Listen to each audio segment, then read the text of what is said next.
Hello and welcome to Money Talks from Slate Money. This is a really special one. I'm Felix Salmon of Axios, but this is actually all three of us. Me, Emily Peck of Axios. Hello. Elizabeth Spiers of New York Times and Slate and various other places. Hello. We are all going to talk to James Choi. James, you are a professor at Yale. What do you profess? I profess finance, and when people ask me, what do you study? I say that I study dumb things people do with their money. You wrote a fantastic paper where you tried to work out what it is that personal finance books are saying and then compared it to what the economic orthodoxy says. There's a bunch of stuff that the personal finance orthodoxy might have got wrong. We're going to find out all about it coming up in Slate Money.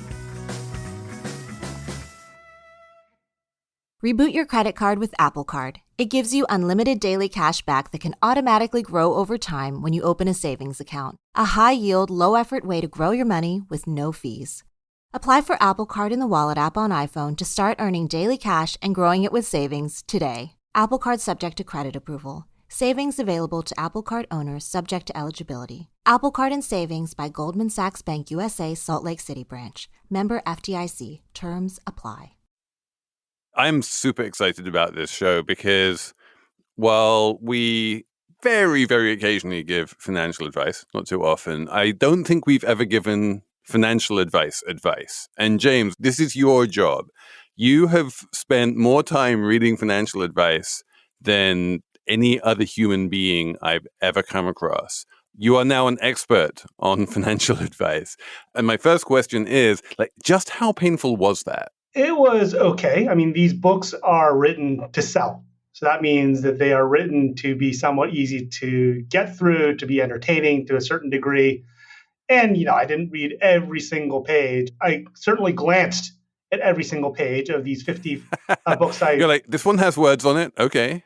Yeah, but I kind of pre-specified ahead of time which topics I wanted to cover in the survey paper that I was writing. Right. And so if I skimmed the page and I saw there's nothing here about anything that I wanted to talk about in my paper, then, skip over pretty quickly. And then after having read roughly 8,000 of these books, you can tell me what the real number is. 50 rounds up to 8,000, sure. Yeah, 50 rounds up to 8,000. Would you say they're broadly the same, or would you say they are all over the shop? Well, clearly there are outliers, and they're spread around the meat for sure. But it's kind of remarkable how few original ideas there are out there in this space. Which is kind of also reassuring, right? Yeah, maybe it's reassuring, or this is a quick way to make a buck, maybe, that you just regurgitate the stuff that was written early in the 20th century. But you do see some of the same themes appear over and over again. And then you did something really, really interesting, which was you took all of that. You didn't really compare them to each other so much as what you did is you compared them all to economic orthodoxy. And what was the broad conclusion you came to? Like, if you ran that sort of consensus mean around which they're all gathering past a normal orthodox economist, how close or how far away would they be? I would say on the investing end, you end up in a similar place, but for different reasons. And there are things that differ along the margins, but I think it probably doesn't make a whole lot of difference at the end for an individual. And then on the savings end, you do see some pretty significant deviations. I think mostly due to how these popular authors conceive of human nature and what is our ability to stick to our financial plans. And maybe we need to alter the way that we live and the way that we build habits so that we can get to where we want to be financially. Whereas economists will typically assume that if you decide this is the right thing to do, you're just going to do it. And so there's no real concession to weaknesses and willpower or motivation or that sort of thing. What was the most surprising finding for you in terms of the disparity between what's popular consensus and what academic consensus is? I think the biggest disparity that would have an impact on people's welfare is this idea that in popular books, they say that you should be pretty consistently saving the same percentage of your income over time. Whereas economists would say, actually, you want to spend a similar level of dollars over time. So this notion of consumption smoothing versus savings rate smoothing. So the personal finance authors will say, no matter what's happening in your life, no matter how old you are, 10 to 15% of your income should be just your baseline saving level. Whereas economists would say, well, because the fifth slice of pizza is never as satisfying as the fourth slice of pizza, which is never as satisfying as the third slice of pizza, you kind of want to have a consistent, moderate level of consumption over time. That's how you can get the most pleasure out of life. And that means that when you're in your 20s and your income is probably pretty low by your lifetime standards, well, that's probably not a great time to be saving a whole lot.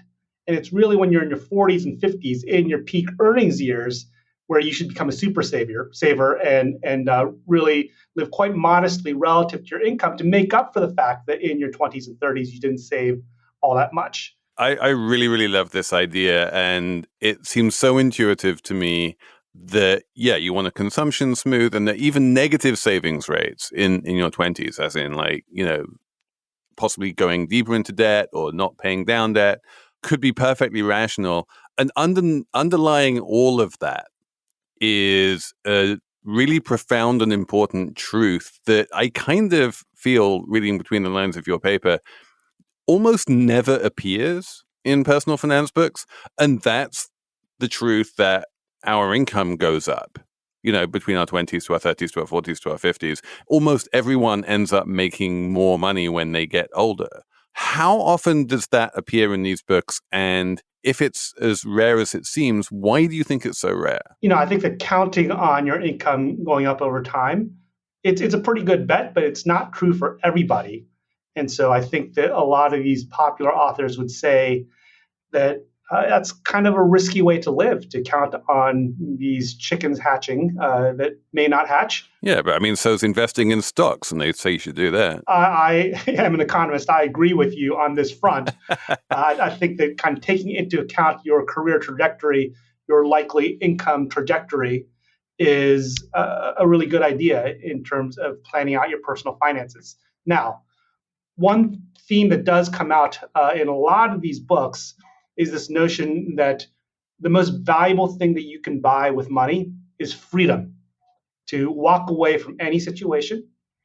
And so if you have not saved that much in your 20s in anticipation of having a big payday in your 40s and 50s, and let's say that you decide that this career isn't for you and you want to do something totally different, something that is less well paid, the authors would say, well, you're trapped, you're a slave because you have been banking on this paycheck. Now you have to kind of continue on this path to get that big paycheck, and you can't live the life that you want to in accordance with your values and your preferences and so on. So I think that would be probably the most powerful counter that some of these authors would give, that you are giving up freedom by counting on this higher paycheck going forward, rather than having saved up something so you can walk away. I thought it was also powerful, and you mentioned in your paper, one of the arguments for, you know, saving consistently over time was it's a habit. And this idea that, like, if you don't develop the habit even in your 20s, you're not going to all of a sudden become more thrifty in your 30s and 40s. I sort of found that a little bit compelling, though I think it's just easier to save money when you make more money. So probably it's okay. And you can figure out how to save once all the money is coming your way. But I still think, like, this idea that you need to develop a habit it's a powerful one, and like speaks to the way these personal finance authors take into account human psychology more than the economists do. Yeah, I found that a really fascinating concept. And I think there's actually no empirical evidence that savings is a habit and a virtue that you build up over time through the practice of it. Right. But introspecting, yeah, I mean, that sounds pretty compelling. And if that is true, that indeed, if the first time in your life you try to save a significant amount is when you're 38, maybe it's super hard versus you've just always been living below your means from the time you get out of school onwards. So I think that would be a fascinating thing to explore, to see, is it true or not? I just don't know whether it is true. Yeah. Yeah. You could see you get in the habit of spending all the money you make, and then you keep making more money and you keep spending more money. And like, you never really have the opportunity to save or live below your means. The hedonic treadmill is real, right? So economists would call that a spending habit or a consumption habit. We have this very strong introspective intuition that we have this hedonic treadmill, that you just can't go backwards in lifestyle. Fascinatingly, it is very hard to find evidence of that hedonic treadmill in economic data. So economists have looked. It's surprisingly elusive. So one of the great things about your paper is that you write it, after what have we had now, 50, 60 years of behavioral economics? Like a lot of the psychological behavioral stuff has now been empirically investigated by economists. It's not like the popular personal finance authors have some kind of insight into the way that people really behave in sort of as humans, as opposed to these idealized automatons that you find in neoclassical economics, right? Because we now have studied real humans, and there's still a big difference there. I think that some of the things that, or a lot of the things that behavioral economics and behavioral finance have focused on in terms of the biases and weaknesses that are in human psychology are things that are easy to study. And so, for example, this idea that if you haven't saved your entire life and you start trying to do that in your late 30s, is that really, really hard? That's not an easy thing to study in the laboratory. It's not an easy thing to study in just observational economic data that's out there. And so this is a huge question for all of us, really. How should we be managing our financial lives over the course of our life cycle? And I think that we don't have a handle as behavioral economists on this very big question. So that's kind of, one aspect of it. And then there's another aspect of where the field has kind of evolved over the decades, which is you had this kind of status quo of the rational economic man. Economics had assumed that everybody is totally rational, totally self-controlled. And so it was a huge project for behavioral economists to fight against that, to show the gaps in that armor. And so a lot of behavioral economics over the years was, ha ha ha, look at how you're stupid. I'm going to tell you exactly how you're making a mistake. And isn't that really funny? And doesn't that prove that you're not rational? Now, that was great. I was part of that movement as well. But now, if you kind of progress to the next step, which is how do you help people manage their finances better? How do you help people make better economic decisions? I think the field is just a lot less developed because so much energy was devoted to showing that people are, in fact, kind of silly and stupid in a lot of situations. And there was not as much focus on, what if we're in charge? And what if now we need to help people manage their lives? What will we do in response? Can you say what a good example of ha ha ha, people are stupid? Oh, there are all sorts of great experiments that Danny Kahneman and Amos Tversky did back in the 70s and early 80s, where they would ask you questions in different ways, framing it as a loss versus a gain. They're exactly the same choice situation, but just depending on how you frame the status quo, people would make radically different decisions. That would be kind of one example. There are hundreds of these examples. Reboot your credit card with Apple Card. It gives you unlimited daily cash back that can automatically grow over time when you open a savings account. A high-yield, low-effort way to grow your money with no fees. Apply for Apple Card in the Wallet app on iPhone to start earning daily cash and growing it with savings today. Apple Card subject to credit approval. Savings available to Apple Card owners subject to eligibility. Apple Card and Savings by Goldman Sachs Bank USA, Salt Lake City branch. Member FDIC. Terms apply. One of the things I've seen looking at the personal finance landscape is that there's a revealed preference on the part of consumers who consume this content, especially the ones who consume it mostly through broadcast media, for scolding. Like the most successful people like Dave Ramsey and Susie Orman tend to be highly judgmental and to scold the people who are calling in, asking for advice and be like, no, you've got to get your act together. You're doing it completely wrong. I can't believe you've been making these decisions. These were terrible decisions. You need to, and that kind of very aggressive mode seems to be popular as a sort of popular media consumption thing, if nothing else. And I guess that in your sort of the way you look at things would be one of those things that's empirically incredibly hard to judge, right? Is like, does scolding people have a more salutary effect than sort of encouraging them? Well, in principle, that would be a relatively easy study to do. You randomly assign people to either get scolded or to get encouraged, and then you see what happens to the finances afterwards. In terms of, why is there an appetite for this? I mean, I think that there's some entertainment value in seeing someone else get scolded. I think there's also a real close analogy between diet and exercise and getting your personal finances in order. Kind of have to exert some self-control. There's some pain. There's a big audience for shows like The Biggest Loser, where there is a lot of scolding. I understand. I've actually never watched the show. But, tough love, drill sergeant kind of stuff, maybe it works for some people. And then some people just need a gentle hand. Oh, you can do it. Don't worry. Everything's going to be okay. And you see both of that in the personal finance space, kind of the Susie Ormans, the Dave Ramseys that say, you just screwed everything up and you're such an idiot, and I'm going to help you shape up your life. And then, gentler approaches. Is it possible that people who seek out personal finance advice just over-index on masochism and they just enjoy the process of being told that they're doing something wrong? It sort of confirms their sense that they can fix whatever it is. It could be. Again, I think that it's like these people who do juice cleanses or 7-day fasts to change their body composition. Wow, like that seems pretty unpleasant to me. But there is a big appetite for that sort of thing. And I think that it's the promise that if you do something radical for a short period of time, your life can be transformed, which is pretty appealing. Now, the danger is that these kinds of behaviors might not be sustainable over the long run.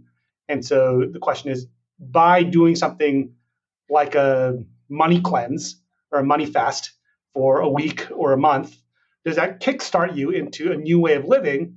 Or is it like all of these yo-yo diets that people do, which are not actually good for you and don't help you lose weight over the long run? Is the money fast, money cleanse, is that a thing that's recommended in these books or in some of them? Dave Ramsey recommends it. I think he says run like a gazelle and do some pretty radical things for a few weeks or a few months to get yourself out of the big hole that you've dug for yourself. Sell everything, deliver pizzas.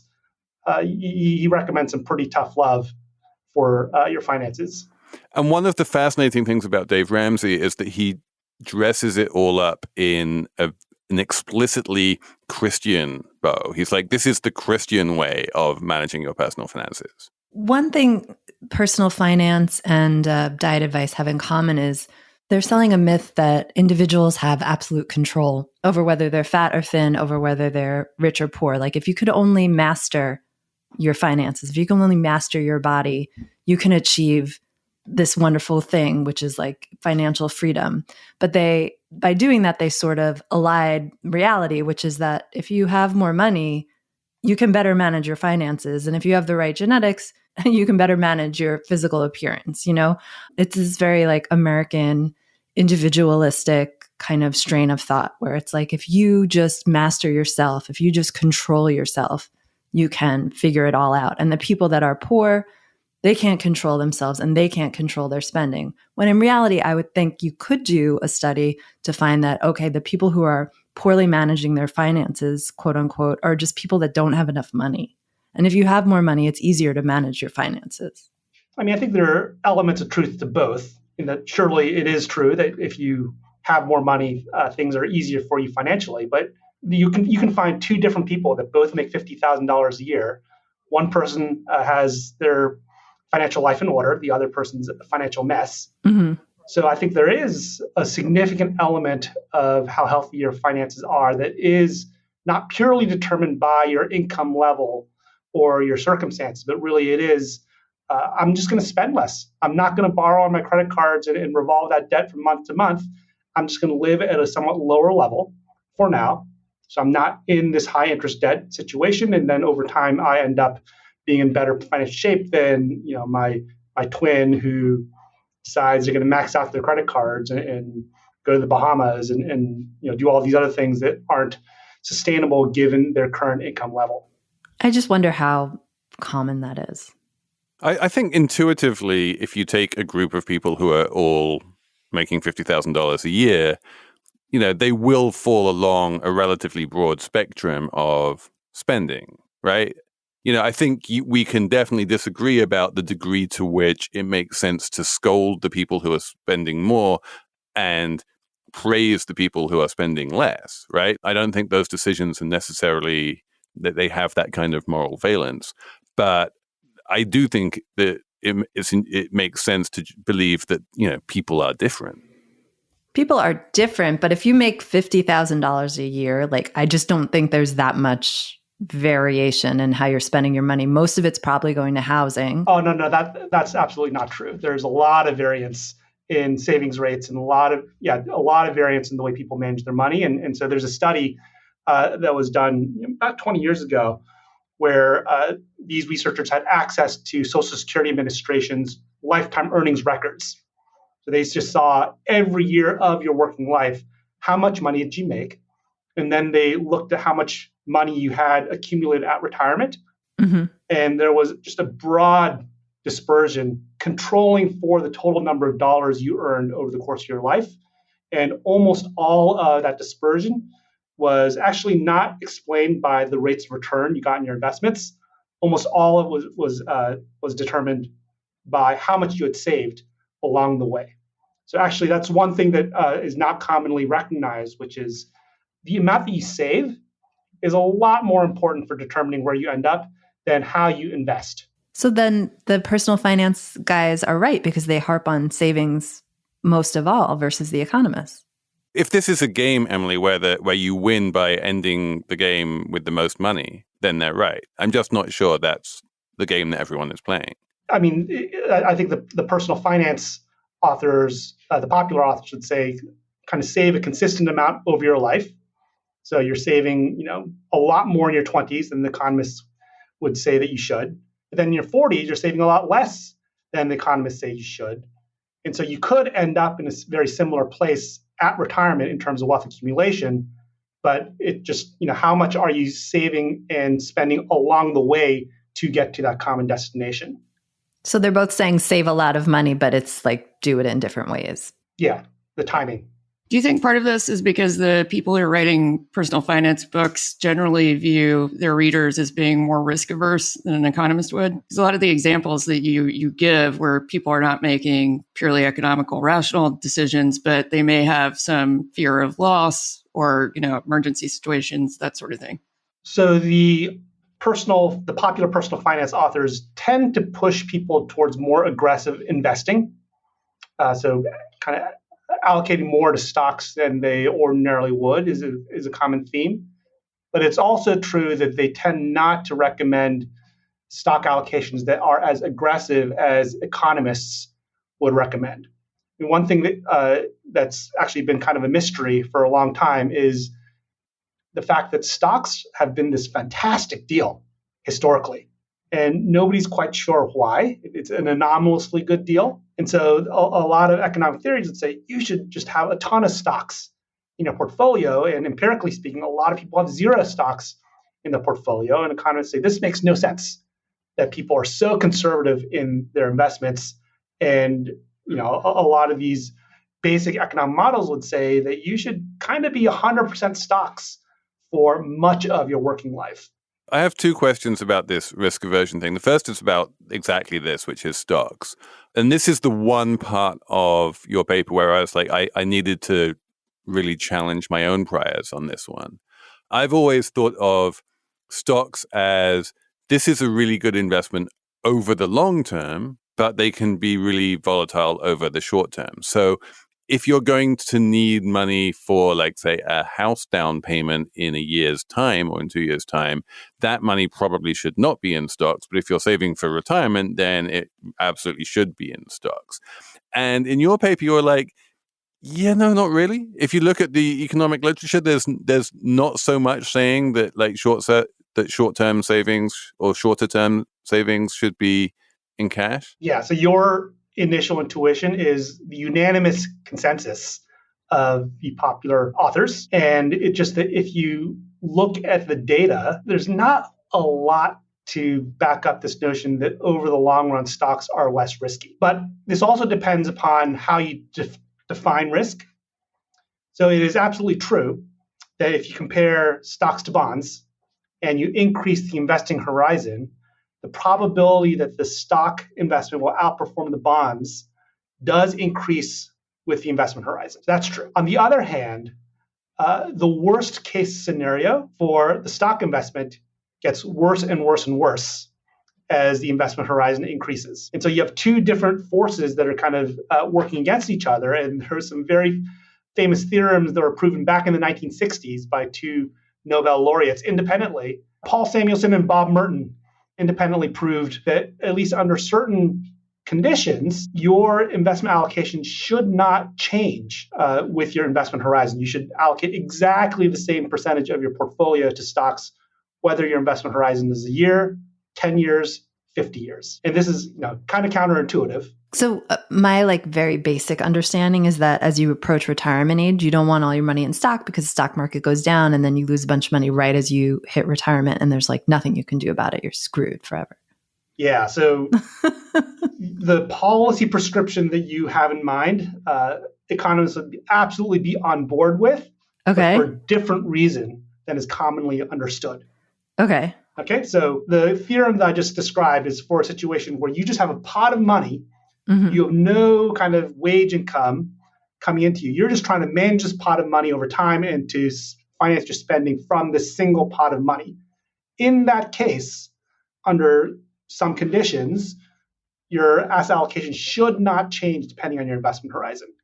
Because as your investment horizon increases, the worst case scenario gets worse and worse and worse, even though the probability that you'll outperform the bond also gets better and better and better. So these two things exactly offset each other. Now, in terms of retirement and how close you are to retirement, you absolutely do want to become more conservative as you approach retirement, but that's because there is an important economic asset that is changing as you get closer and closer to retirement, and that's your human capital.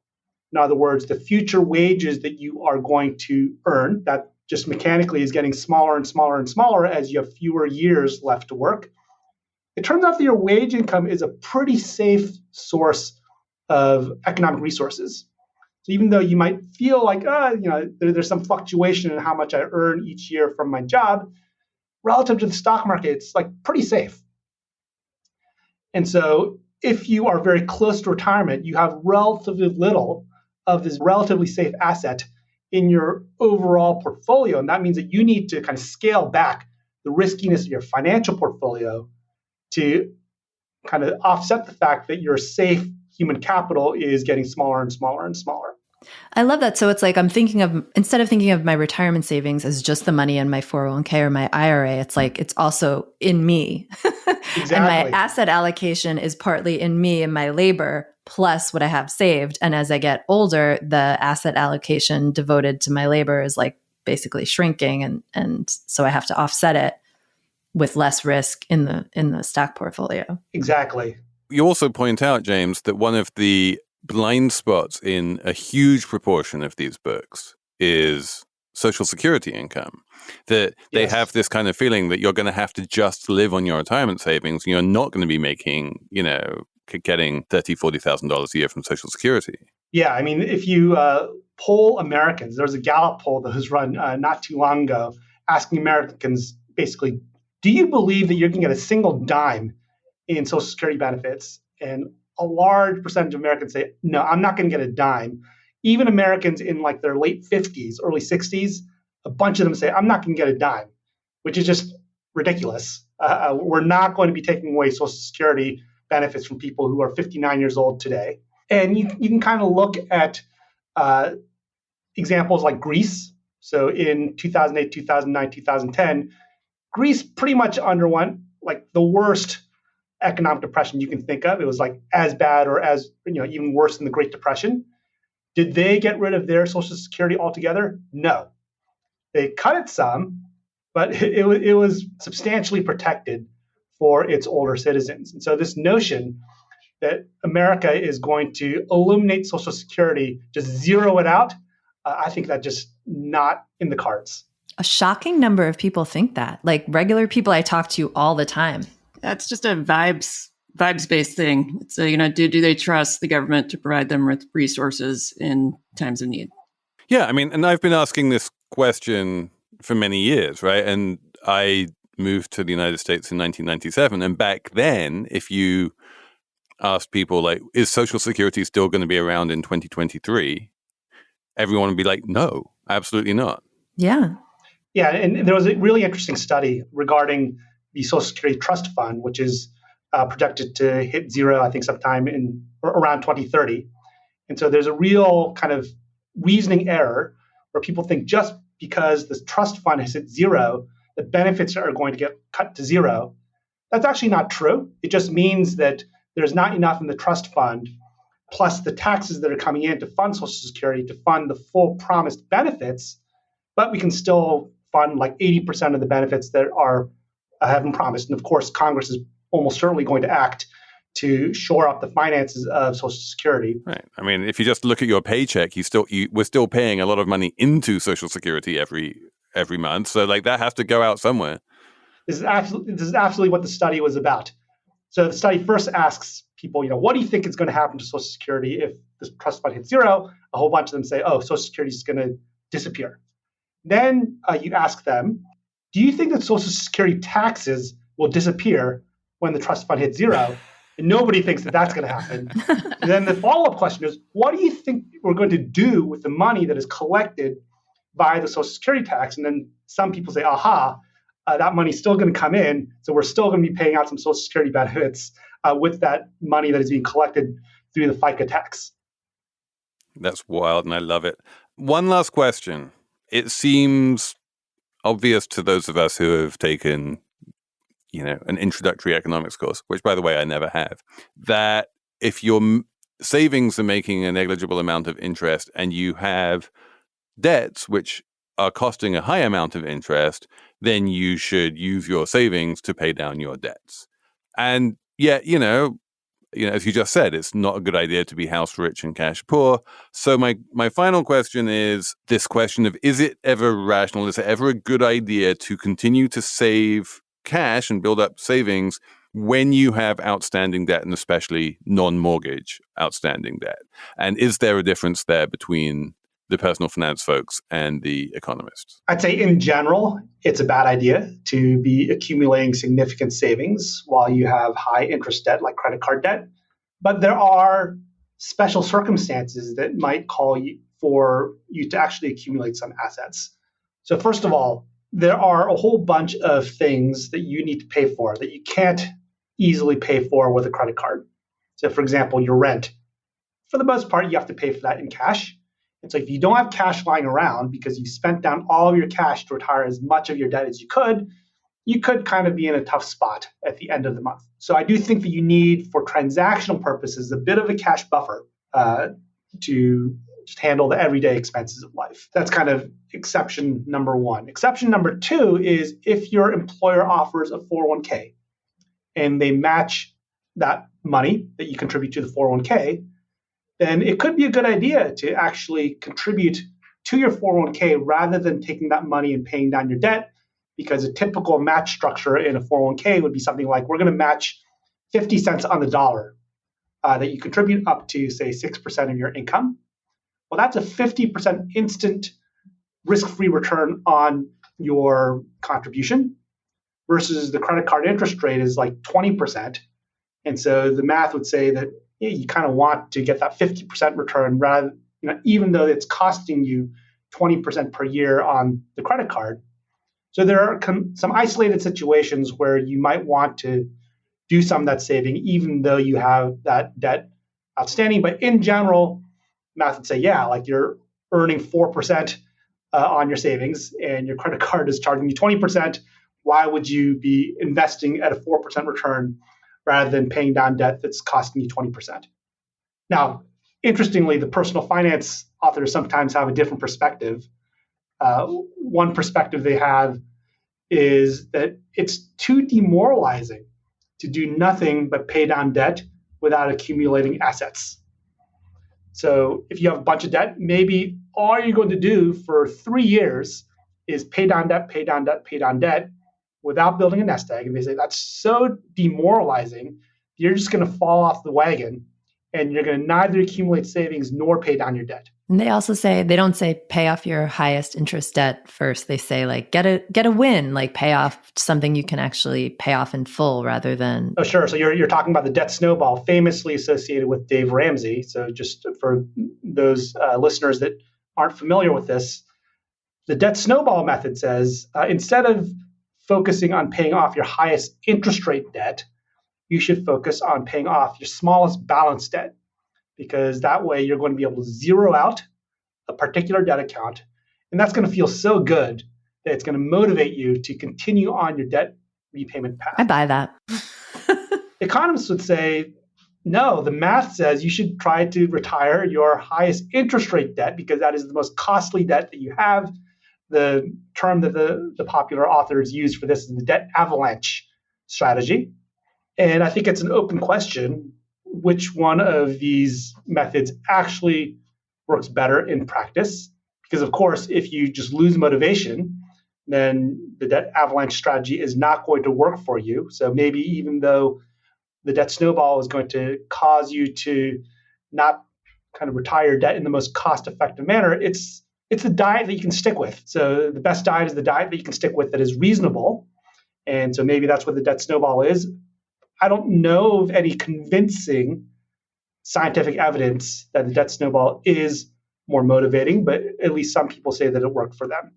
What was your least favorite popular personal finance book? I think that Robert Kiyosaki recommends some deeply irresponsible, dangerous strategies. Take on a whole bunch of debt, buy real estate, flip it. That's great if the real estate market goes up a lot. Yeah, that seems very sensible. Yeah, but it exposes you to a lot of downside risk.